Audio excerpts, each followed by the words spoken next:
Assalamualaikum warahmatullahi wabarakatuh. Perkenalkan, nama saya Dera Dipama. Di sini saya akan mengenalkan sedikit apa itu perencanaan wilayah dan kota. Yang pertama yaitu ada urban planning dan yang kedua ada regional planning. Yang pertama yaitu urban planning atau perencanaan kota. Perencanaan kota atau urban planning ini ialah perencanaan tata ruang kota yang meliputi segenap sisi kehidupan masyarakat yang ada di dalam kota tersebut. Dan di urban planning ini juga memiliki fungsi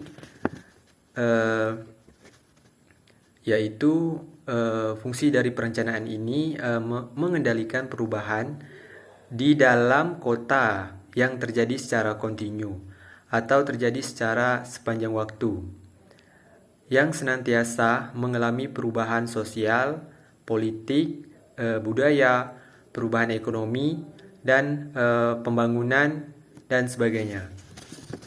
Dan yang kedua yaitu ada regional planning atau perencanaan wilayah. Perencanaan wilayah ini ialah perencanaan tata ruang wilayah yang meliputi segenap sisi kehidupan masyarakat yang ada di wilayah-wilayah tersebut. Dan di regional planning ini juga memiliki tujuan yaitu meratakan pembangunan untuk menghindari adanya pemusatan kegiatan pembangunan yang berlebihan di suatu daerah tertentu, menjamin keasriannya dan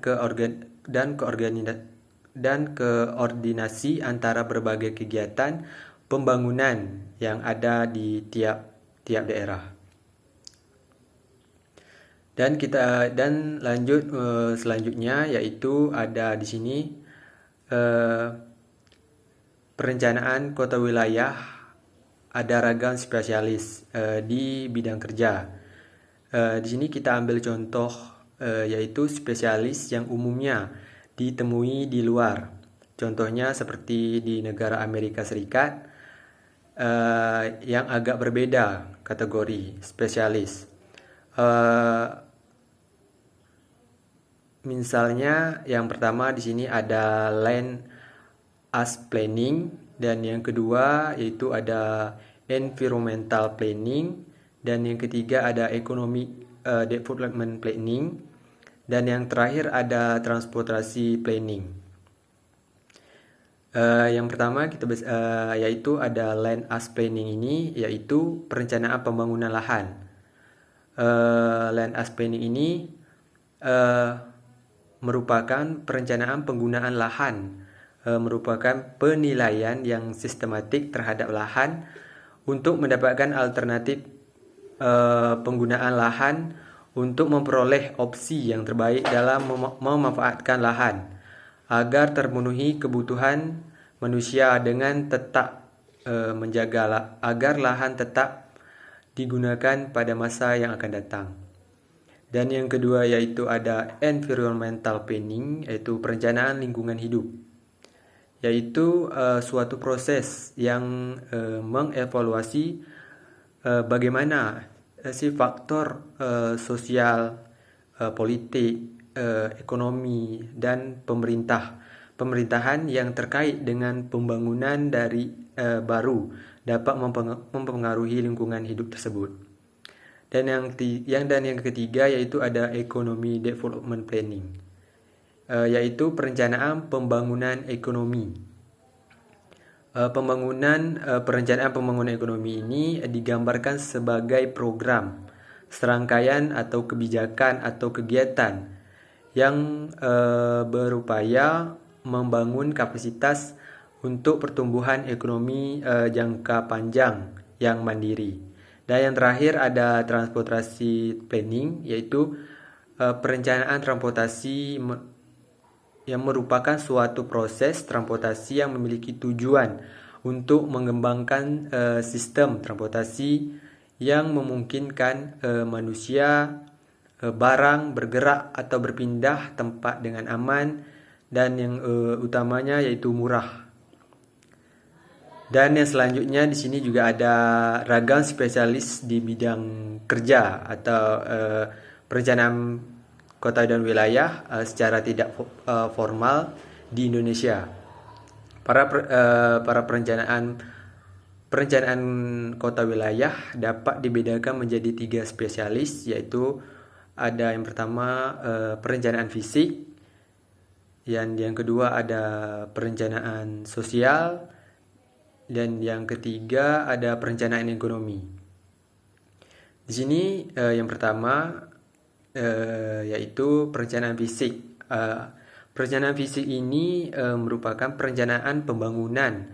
Pada hakikatnya dapat diartikan sebagai suatu usaha, pengaturan, dan penaatatan kebutuhan fisik untuk memenuhi kebutuhan hidup manusia dengan berbagai kegiatan fisiknya. Contohnya ada pembangunan fisik, yaitu pembangunan yang dapat dirasakan atau pembangunan yang tampak oleh mata dan dapat dilihat atau dirasakan oleh masyarakat, yaitu merupakan contohnya yaitu jalan, jembatan, atau pasar, pertanian, atau irigasi, dan lain sebagainya.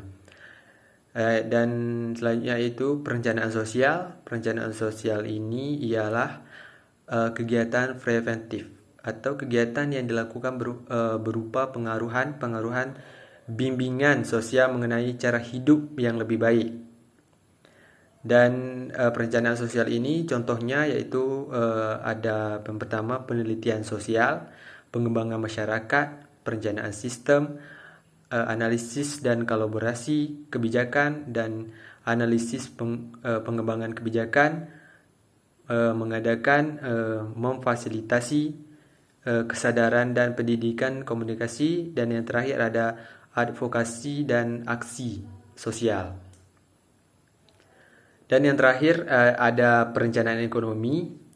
Perencanaan ekonomi ini ialah mekanisme atau alokasi sumber daya yang didasarkan pada prosedur komputasi untuk memecahkan masalah maksimalisasi perbatasan dengan proses berulang untuk mendapatkan solusinya. Contoh dari perencanaan ekonomi ini yang pertama yaitu adalah pembangunan infrastruktur, peningkatan sumber daya manusia, promosi investasi dan kewirausahaan, dan yang terakhir ada peningkatan akses keuangan. Mungkin itu saja yang dapat saya sampaikan atau saya berikan. Saya tutup. Assalamualaikum warahmatullahi wabarakatuh.